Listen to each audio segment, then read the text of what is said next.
Bonjour tout le monde, j'espère que vous allez bien. Moi c'est Carole. Pour ceux qui sont là pour la première fois, je vous invite à vous abonner à ma chaîne, de partager, de commenter, d'activer la cloche de notification pour ne rien rater.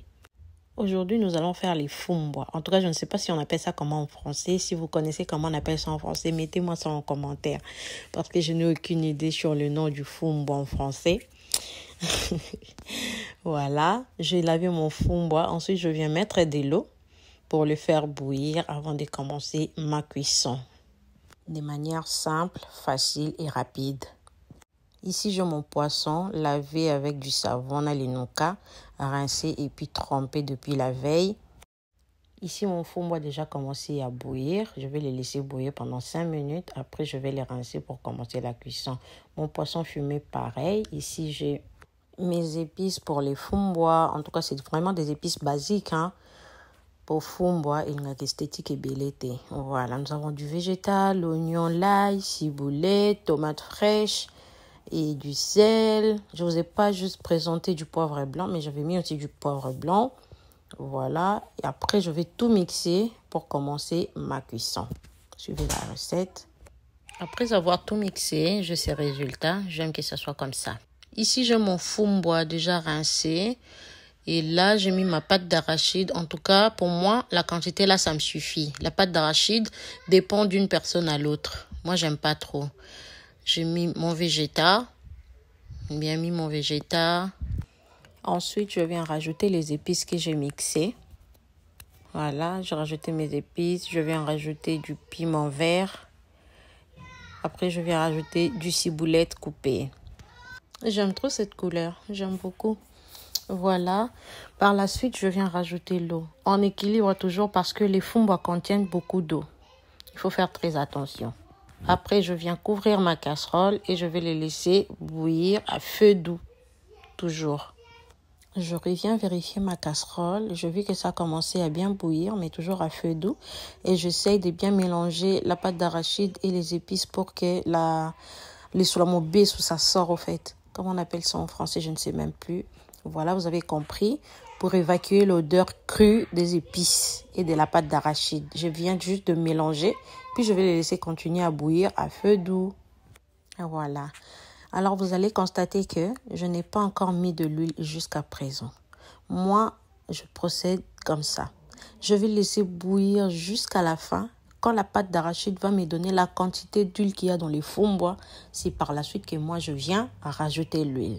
Là, je rajoutais de l'eau. Vous voyez bien que je viens rajouter de l'eau et j'essaie de mélanger. Puis je vais les couvrir encore pour que ça continue de bouillir, toujours à feu doux. Ici, je viens rajouter mon poisson fumé qu'on appelle les mabaku, les obstacles. Moi, j'ai baptisé ça les obstacles, voilà. Je vais rajouter mes obstacles dans les fumbwa. Comme ça va faire, je ne sais même pas. J'imagine la suite. Regardez, continuez à regarder, vous verrez ce que ça va donner à la fin. On les laisse bouillir toujours à feu doux, puis je viens couvrir ma casserole. Un quart d'heure plus tard, je reviens vérifier la quantité d'eau. Je vois que c'est en train de bouillir, toujours à feu doux, pardon. Toujours à feu doux. J'essaie de mettre ma cuillère tout au fond de la casserole pour vérifier si ça ne colle pas.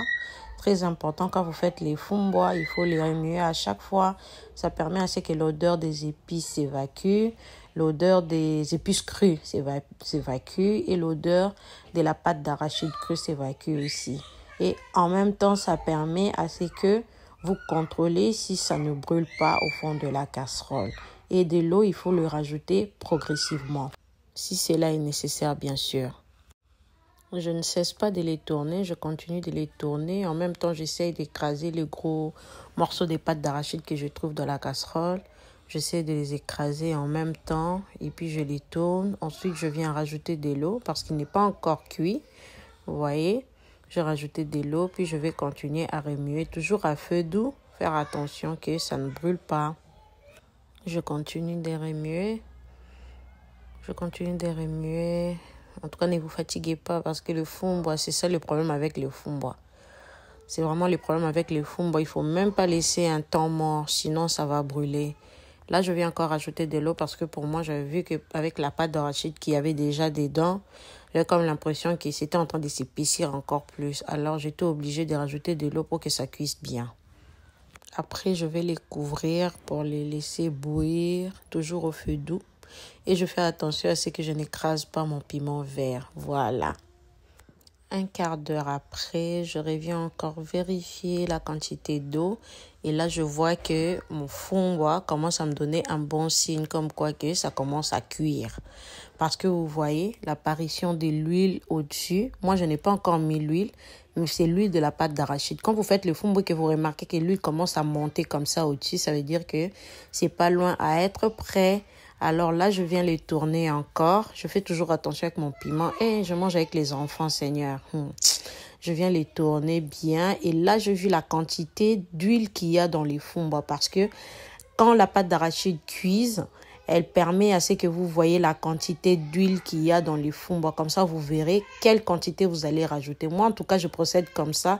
Et puis, ça m'évite de faire beaucoup trop d'huile dans les fonds bois. C'est vraiment la meilleure méthode.